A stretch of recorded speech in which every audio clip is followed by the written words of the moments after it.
Hey everybody, Mike Camarado again. Welcome to part 2 of the God Code. And I strongly suggest that you watch the first video on the God Code, which was just last week. And not watching that video, this might be a little fugazi. So let's talk. Last week I talked about the God Code. Now I'm going to talk about what the animals, including us, because we're animals, what living things have done to each other with their codes. Okay, God created code for humans. He created code for foxes, turtles, giraffes, broccoli, cauliflower. They go together. God created all those codes. Now, every day in the rainforests or wherever, scientists discover, and I love science, don't forget, scientists discover more and more species of things that they didn't know existed or just recently, up until now, started to exist. So what happened? All right, let's go to the drawing board. And I'll see if I can do this legibly. Hey, let's put 2 turtle doves. God created code for 2 turtles. Today, we have many different species of turtles. What happened? After thousands and thousands and thousands of years, not millions, don't get caught up on the million thing. That's a whole other subject. After thousands and thousands of years, codes started to intertwine with other compatible, and I say compatible because as far as I know, a human can't share his code or her code with a turtle. Don't try it at home. So other compatible things. So the 2 turtles became 70 different.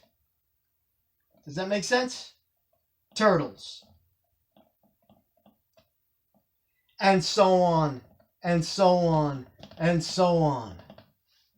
Until we're left with what we have today. I don't know how many different species of turtles. I'm not a marine biologist. So I don't know. But that's the thing with turtles. That's the thing with foxes. That's the thing with giraffes. That's the thing with plants. Even plants.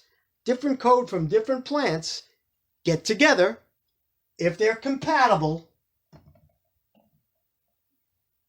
and they form new code. And then that new code forms new code. Here's a perfect example. Well, Mike, you're just talking about biology and DNA, and that's all it is. Yes, that's all we see it as. That's absolutely correct. That is what it is. That's how we understand what makes something what it is. If my code was compatible with an Asian lady's code, and we had code children, our coded children might have some Asian eyes or a mix of the 2 of us. Because my code, which is God's code, shared someone else's code, which was God's code. And that's how we got new looks. That's why you look around the whole world. Everyone, while as different as we are, and we are different physically, our spirits, and this is what, to me, what a spirit is. It's a sphere, and it's got all this light emanating around it. this is what I've seen. Everybody, everyone looks like that. I don't care what nationality you are, what you think you are, your race, your religion. We went through all that. Everyone looks like that. Well, not so pretty as that. Actually, prettier. Big sphere, big ball light. Well, I guess it's about that big. I don't know really size-wise. So it doesn't matter what we are here. That's our symbol. But this is really you. All right? So when other compatible things can get together and share code with other compatible things, we get something else. Make sense? Okay. I hope it does. Even with plants and trees, like I said, it's the same principle.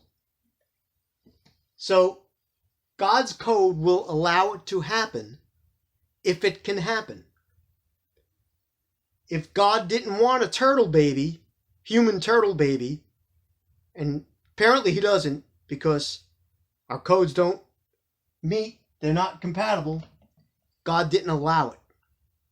All right, so that's the compatible code between the animal, plant kingdom, the living, natural world kingdom. That's how code gets around. And that's how we make more stuff. God isn't making new things. God initiated it. We have the gift of redoing it. And the animals and the plants know this better than the humans do. Humans have their own way of going about things. We're too smart for ourselves sometimes. Our intelligence gets us far, but sometimes our intelligence really puts us in a bind. So that's it. This is what we are. Every one of us, doesn't matter what we look like. And compatible codes attract. Or is it opposites attract? No, compatible codes. Okay, that's it for this week. Hope you enjoyed it. Next week, what's going to happen when the code alters at birth and it's not a correct code? What do we get? We're going to find out next week. All right. Take care. See you then. Whatever you do, don't forget to do it with God. All right. Take care.